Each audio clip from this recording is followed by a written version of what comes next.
They are part of a misshapen plan, gone so horribly wrong.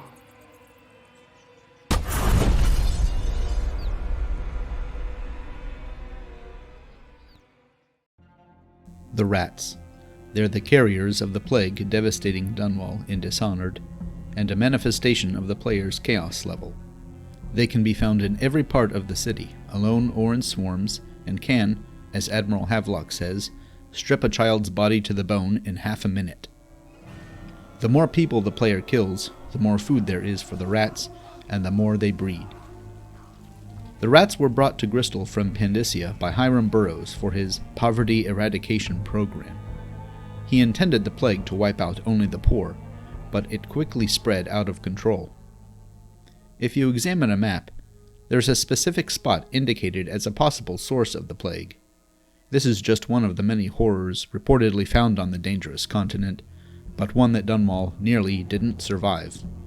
As Dr. Galvani notes, the Pandysian bull rats that carry the plague are distinct from ordinary rats endemic to Bristol. A zoological survey does not mention them, leading Galvani to conclude they are a recent arrival.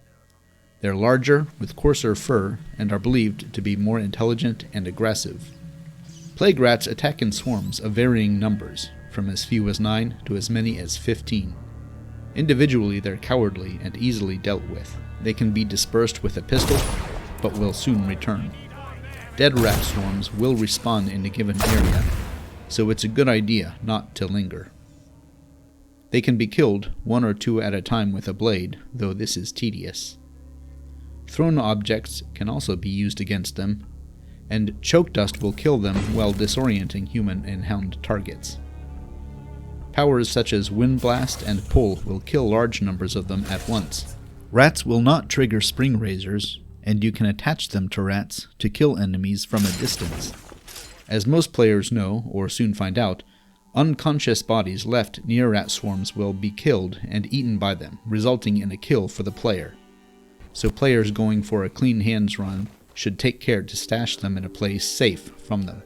Rats will not attack weepers, but will consume weeper corpses. A swarm kept in captivity in Dr. Galvani's home was trained specifically to crave human flesh, leading to an unfortunate accident involving a maid. During the plague, walls of light were used to control the population and enforce quarantines. City Watch guards often entertained themselves by hurling rats into the walls and vaporizing them, known as rat burning.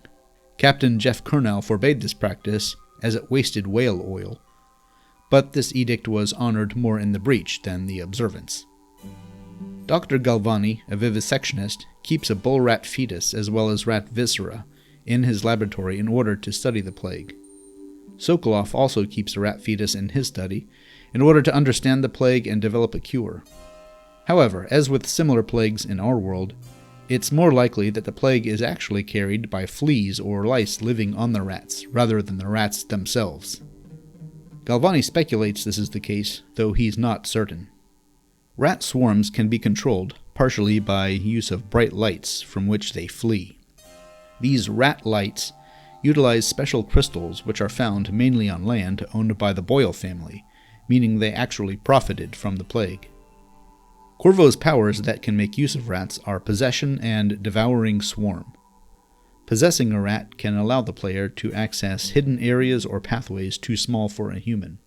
Rats and fish do not survive the possession process. Devouring Swarm can summon rats to attack enemies. There are also several bone charms, such as Albinos, Carrion Killer, Rat Scent, Welcoming Host, Gutter Feast, and White Rat Friend.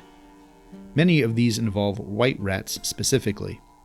Dishonored 2 includes most of these bone charms, as well as Blood Sacrifice and Spiritual Sacrifice. Thanks to her ties to the Outsider, rats will not attack Granny Rags, and will often obey her commands, making her a formidable opponent in combat. Rats are also found in Karnaca, but not nearly as many as in Dunwall during the plague. This is partly due to the presence of bloodflies, which are rats' mortal enemies. For this reason, the rat plague did not spread to Serkonos, though natives will credit their natural superior health and fortitude. In Death of the Outsider, Billy possesses an artifact, given to her by her childhood lover Deirdre. It allows her to listen to the thoughts and voices of rats, which can provide tips for accessing hidden areas or objects. Though the insane amount of reverb in the dialogue makes it almost useless in my opinion. Why did it saw flesh in the streets? Why did eyes and tongues, delicious food, leave them in gutters for us to eat? As players will know, the heart provides information about individuals and locations encountered throughout the game. Even wolfhounds have lines associated with them. What some may not know is that originally there were heart lines for rats as well, which were ultimately cut, but the sound clips remain in the game files, and here they are. Another rat. The sound of those tiny claws tapping and scraping fill me with dread. They live in crowded dens below the streets, squirming with hundreds to a nest. It feeds on victims of the plague and spreads the contagion further. They spread filth and misery throughout the city. A rat, how bold they grow. So many of them now. It was not always like this. The floods sent them running throughout Dunwall. The pests find their way into every home, no matter how fortified or stately. The rats, they are part of a misshapen plan, gone so horribly wrong. They are vermin, they carry the plague. They eat their weak and wounded. Where there are rats, there are weepers. At least, that is what they say. As part of Dishonored's chaos system, the rats are a direct reflection of the player's choices. The horror and disgust they inspire is taken directly from humanity's own dark history with plague and disease, a symptom of our industrial and technological power invariably outpacing our wisdom. But they're also a reminder that every plague eventually passes, one way or another. The question is, will we be around to see it?